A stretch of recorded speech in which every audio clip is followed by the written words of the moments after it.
So these 6 students got into great colleges, but they were rejected by Harvard, Stanford, and MIT. And why? It's not because they weren't brilliant, because if you see, their grades are actually quite amazing, right?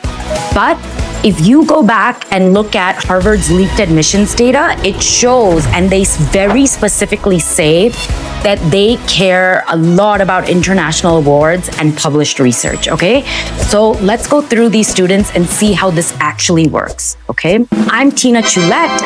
I am a Wharton and Kellogg alumni, and on this channel, I reveal to you how elite colleges actually make decisions. If you want to get into Harvard, Stanford, and MIT, then listen up, okay? There is a clear line between colleges that are in the top 5 and those which are not in terms of who they actually accept, and not because those candidates are not amazing in their own right, but because they have the luxury of choice, okay? So if you want to aim high, let's discuss why even just being highly accomplished will not be enough, okay? Follow what the data says, right? So because of a Supreme Court case a few years back, Harvard's admission data for over 160,000 applicants was revealed, and we got all this secret information into how elite colleges evaluate candidates. By the way, if you want to understand this concept in depth, check out this card about how to get into Harvard, their admission secrets revealed, okay?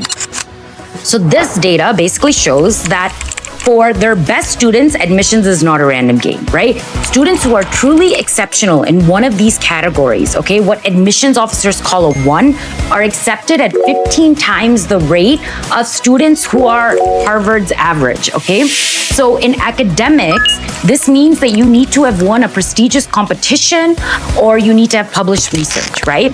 Achieving a 1 in extracurriculars means that you have a national or international or professional level award, honor, recognition. So take a look at my screen right quick. I'm going to go through it here with you. I have 6 profiles here of students who did not get into the top 3, actually the top 5 colleges, although they applied. So you can take a look, but I've put basically your international award, national award, and published research. So student 1 doesn't have any of these things. Student 2 did have a national award for their swim team, but again, that was a team. There was nothing individual about it. Still very, very reputable. Student 3 did have an international and a national award. So I would say that they definitely had the criteria.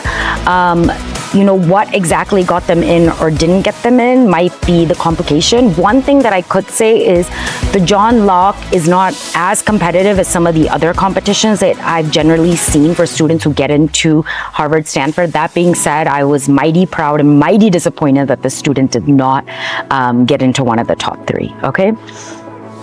And then the next 3 here, again, they did not get into any of the top 5, but then they got into your Dartmouths and your Browns and your Northwesterns, NYU, all of that, okay? So again, student 1 doesn't have an international, national, or published research, okay? Student 2, same, does not have any of these critical aspects of getting an academic rating of 1, okay? And finally, student 3, they don't have an international or a published research. They did have a national level award with an IIT Guwahati hackathon, but that was about it. Again, that national ranking would not be as selective as one of the national competitions in the US, right? So somebody likely had easily one-upped this student when it came down to it. Of the top 3 right now, just looking at these slides, it looks like they didn't accomplish much because I'm just showing you international, national, and published research. But if you go through these other videos, you're going to see basically that 2 of them had national awards, 3 founded businesses, 1 had an international award, 2 co-founded clubs, all had leadership positions, all had phenomenal activities. So the question is, why weren't they top 3 worthy, right? Remember, the top 3 have the luxury of searching for the rare gems, right? They're looking for those accomplishments that nobody else achieves. So I want to give you some examples of those. national science competition finalist, so either Intel ISF or the Siemens competition, authorship of an original research published in an academic journal, founded a successful startup, yes, in high school, earning some money and revenue, right? Doing a math or science Olympiad as a finalist or winner of any kind of international competition, like a concert musician, a finalist, some kind of competition at the international, national level, maybe a grandmaster in chess. So you can see these are not normal things, right? That's why they constitute less than 1% of the applicants that apply to Harvard, but that's also why they get in at the rate of 90%, because obviously this is not something that's easy to do, okay? Now I'm just gonna go through a few bullets of what's considered normal, okay? Again, this is not normal. This is Harvard's average, right? So again, they're very highly accomplished, but I really think it's important for kids to know this because a lot of the kids that come to me, this is what we are pushing to achieve, even if they start with me in 9th, but they have achieved this and then they want to believe that they can rest on this and this is kind of their ticket in.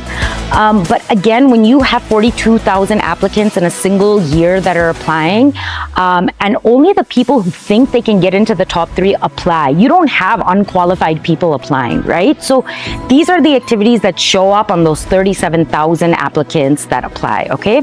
Founder or president of a school club, right, with lasting impact, an active musician for your orchestra, or you participate in a lot of music groups, maybe you volunteer for the community, summer jobs and internships, volunteering at a research lab, participation in a science fair, presenting your own research topics, find, modest awards and competitions, maybe like a first place speaker in a local debate, a final in a local math league, maybe founder of a community organization with real lasting impact. Again, very, very amazing accomplishment, but what we consider average for those top 3 schools, okay?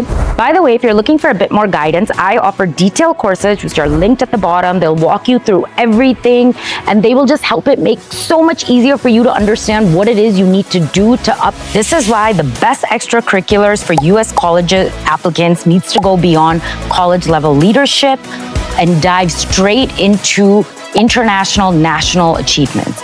This is not to say that ordinary people do not get in, they do, but just at the rate of 3.8%, including potentially those that we just reviewed. So if you want to understand this concept in depth, check out the linked video, How to Get into Harvard Admissions Secrets Revealed. So what are the takeaways?